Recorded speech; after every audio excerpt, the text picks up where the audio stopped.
महाबळेश्वर येथे नाताळच्या सुट्टीचा आनंद घेण्यासाठी पर्यटक सहपरिवार महाबळेश्वरमध्ये दाखल झाले असून महाबळेश्वरच्या निसर्ग सौंदर्याचा आनंद घेत आहेत। त्याचप्रमाणे बाजारपेठेमध्ये खरेदी करताना पर्यटक दिसत आहेत।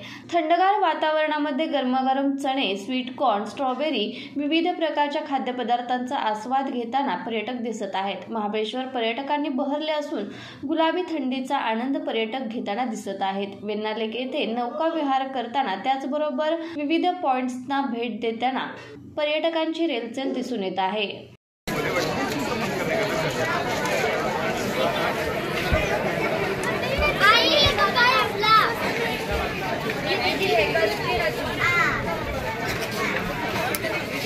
आई